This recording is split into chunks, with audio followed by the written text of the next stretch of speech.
Hi dears, എല്ലാവർക്കും സുഖമാണെന്ന് വിചാരിക്കുന്നു. ഇന്നൊരു പ്ലം കേക്കിൻ്റെ റെസിപ്പി ആയിട്ടാണ് വന്നിട്ടുള്ളത്. ഈസി ആയിട്ട് ഓവനൊന്നുമില്ലാതെ ബീറ്ററൊന്നുമില്ലാതെ നമുക്ക് നല്ല അടിപൊളി പ്ലം കേക്ക് ഉണ്ടാക്കാൻ പറ്റും. അപ്പോൾ അതെങ്ങനെയാണെന്ന് നോക്കാം.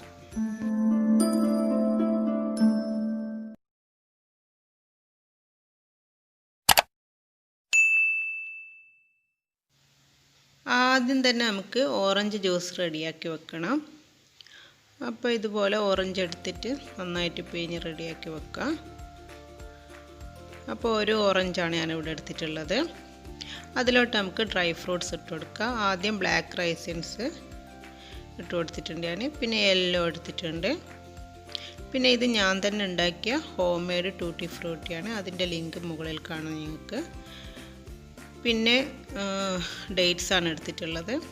അപ്പം നിങ്ങൾക്ക് ഇതിൽ കൂടുതലും ഡ്രൈ ഫ്രൂട്ട്സ് വേണമെങ്കിൽ ആഡ് ചെയ്യാം കേട്ടോ. അപ്പോൾ ഇതൊരു 2 മണിക്കൂറെങ്കിലും നിങ്ങൾ ഇങ്ങനെ വെക്കണം.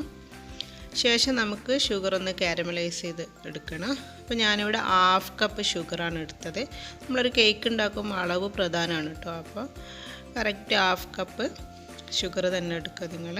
അപ്പോൾ ഇത് ഷുഗർ കാരമലൈസ് അധികം കരിഞ്ഞു പോകുന്നൊക്കെ പ്രശ്നം പറയുന്നേക്കാം. അപ്പോൾ അതില്ലാതിരിക്കാൻ വേണ്ടിയിട്ട് നിങ്ങൾ ചെയ്യേണ്ടത് ഇങ്ങനെയാണ്. ഇങ്ങനെ ചെറിയ രീതിയിലൊന്ന് മെൽറ്റ് ആകുമ്പോൾ മാത്രമേ നമ്മൾ ഇളക്കി കൊടുക്കാൻ പാടുള്ളൂ. അതുവരെ ഇളകാൻ പാടില്ല. പിന്നെ നമ്മൾ കണ്ടിന്യൂസ് ആയിട്ട് ഇളക്കി കൊടുക്കണം. അപ്പോൾ ഇത് ഏകദേശം ഇവിടെ റെഡി ആയിട്ടുണ്ട്.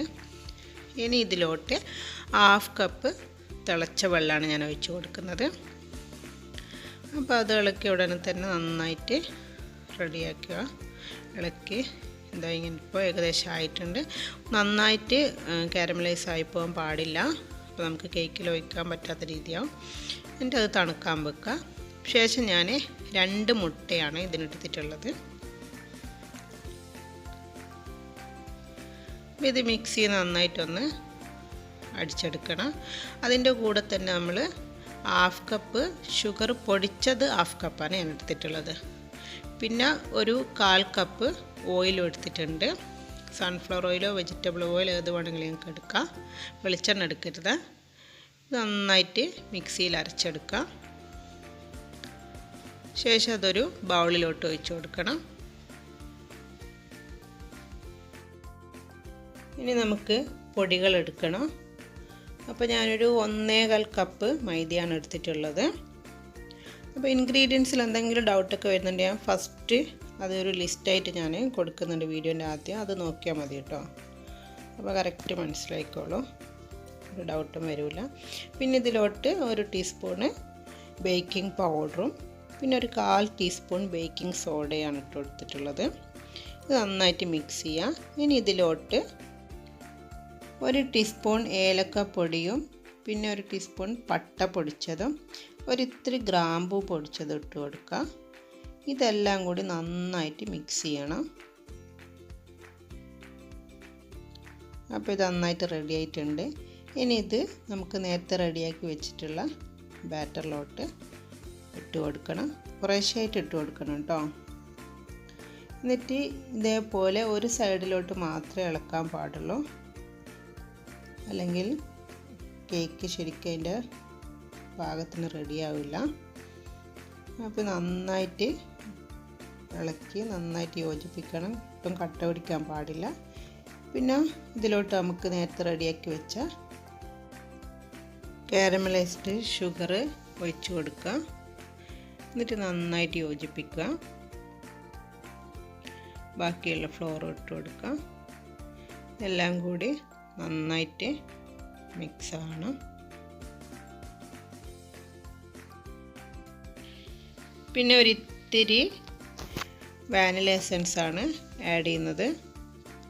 അതും കൂടി ഇട്ടിട്ടൊന്ന് ഇളക്കി കൊടുക്കുക. ശേഷം നമുക്കിതിലോട്ട് നമ്മൾ നേരത്തെ സെറ്റാക്കി വെച്ചിട്ടുള്ള ഡ്രൈ ഫ്രൂട്ട്സ് ഇട്ട് കൊടുക്കണം. ഇപ്പോൾ നന്നായിട്ട് ഡ്രൈ ഫ്രൂട്ട്സ് നല്ല മെൽറ്റായി വന്നിട്ടുണ്ട്. അപ്പോൾ നമുക്കിത് ഇതിൽ ഇട്ട് കൊടുക്കാം.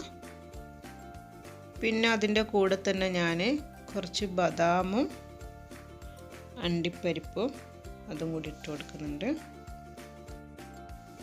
ഇനി ഈ ബാറ്റർ നമുക്ക് ഒരു കേക്ക് ടിന്നിൽ ഒഴിച്ച് കൊടുക്കാം.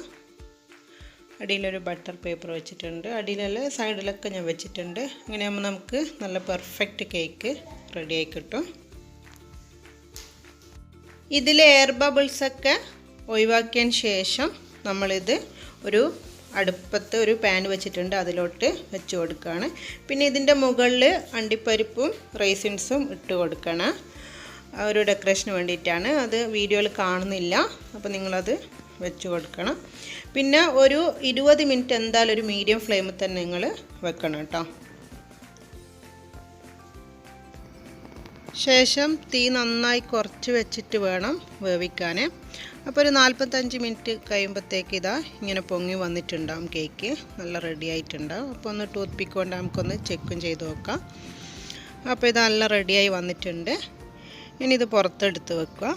പുറത്തെടുത്തതിന് ശേഷം നമ്മൾ തണുത്തതിന് ശേഷം മാത്രമേ നമ്മൾ ടിന്നിൽ നിന്ന് പുറത്തേക്ക് എടുക്കാൻ പാടുള്ളൂ. എന്നാൽ നമുക്ക് നല്ല പെർഫെക്റ്റായിട്ട് കിട്ടും, അല്ലെങ്കിൽ ഇങ്ങനെ പൊട്ടിപ്പോകാനോ അങ്ങനെയൊക്കെ ചാൻസ് ഉണ്ടാകും. അപ്പോൾ ഇത് നല്ല ഷേപ്പിൽ നല്ല അടിപൊളിയായി വന്നിട്ടുണ്ട്. അപ്പോൾ എല്ലാവരും ഇതൊന്ന് ട്രൈ ചെയ്ത് നോക്കുക.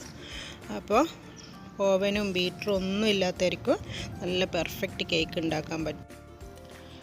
അപ്പോൾ എല്ലാവർക്കും ഈ റെസിപ്പി ഇഷ്ടപ്പെടുമെന്ന് പ്രതീക്ഷിക്കുന്നു. അപ്പോൾ ഇനിയും നല്ല നല്ല വീഡിയോസുമായിട്ട് വരുന്നതായിരിക്കും. അപ്പോൾ എൻ്റെ ഇതുവരെയുള്ള വീഡിയോസിൽ എന്തെങ്കിലും നിങ്ങൾക്ക് സജഷൻസൊക്കെ പറയാനുണ്ടെങ്കിൽ അത് കമൻറ്റ് ബോക്സിൽ അറിയിക്കണം. അപ്പോൾ അതുപോലെ വീഡിയോ ഇഷ്ടപ്പെടുന്നുണ്ടെങ്കിൽ ഷെയർ ചെയ്യാനും മറക്കരുത്. അപ്പോൾ എല്ലാവർക്കും ബായ്.